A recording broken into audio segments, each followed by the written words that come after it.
जनाब, ये बकरा कितने का है? 70,000 का। मुझे जोड़ी नहीं, एक की कीमत बताओ। वही तो बता रहा हूँ, एक की कीमत 70,000 है। ये ये बहुत ज्यादा है। आप मजाक तो नहीं कर रहे? तो आप बताओ क्या कीमत लगाओगे? देखो भाई, मैं 35 या 40 से ज्यादा नहीं खरीद सकता। क्या 35-40? वहां पर इस रेंज में मिल जाएंगे। बहुत बहुत शुक्रिया, जज़ाकल्लाह।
मैंने पहले ही कहा था, बकरा इस रेंज में नहीं मिलेगा।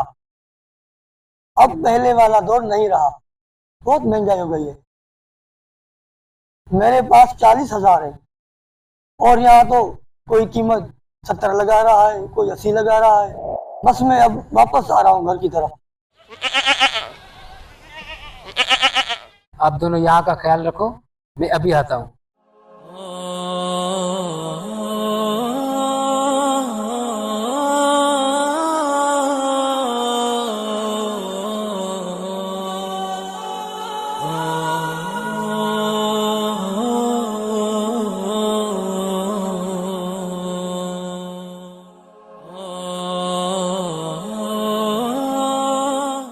हजूर, आपको बकरा लेना है क्या?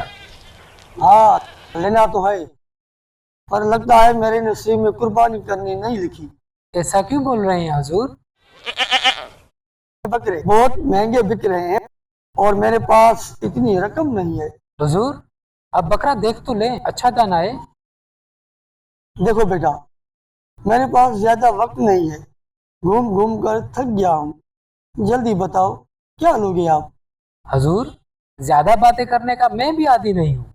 40,000 लूंगा, 1 रुपया भी कम नहीं लूंगा। क्या? 40,000 फाइनल। अच्छा तो ठीक है बेटा, मुझे दे दो। हजूर, पहले आप इसके दांत तो चेक कर लें।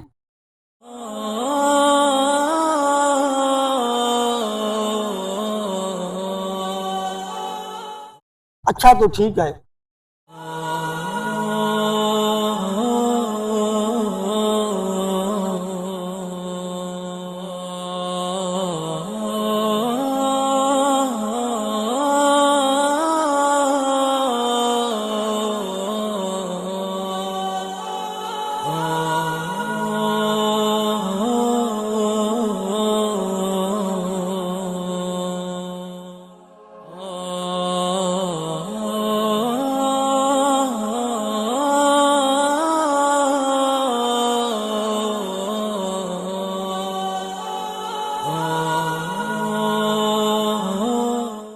ओए, तुम पागल तो नहीं हो गए? 80,000 का बकरा तुमने उसको 40,000 में दे दिया। मेरे प्यारे भाई, मेरी बात सुनो। वो मेरे उस्ताद थे। उन्होंने बचपन में मुझे कुरान शरीफ पढ़ाया था और जो अब मैं नमाज में पढ़ता हूँ। पर तुमने उसे बताया क्यों नहीं?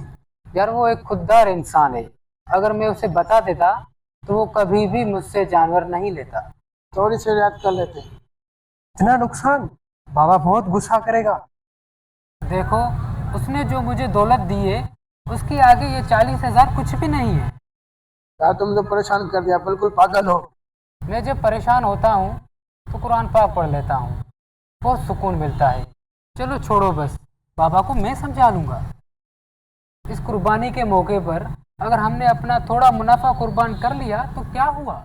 हमारे प्यारे दीन इस्लाम में असातिज़ा का मकाम व मर्तबा बहुत बुलंद है। इमाम बुरहानुद्दीन ज़रनूजी रहमतुल्लाहि अलैह फरमाते हैं, एक तालिब इल्म उस वक्त तक इल्म हासिल नहीं कर सकता और ना ही उससे नफ़ा उठा सकता है जब तक वो इल्म, अहले इल्म और अपने उस्ताद की ताज़ीम व तौक़ीर ना करता हो।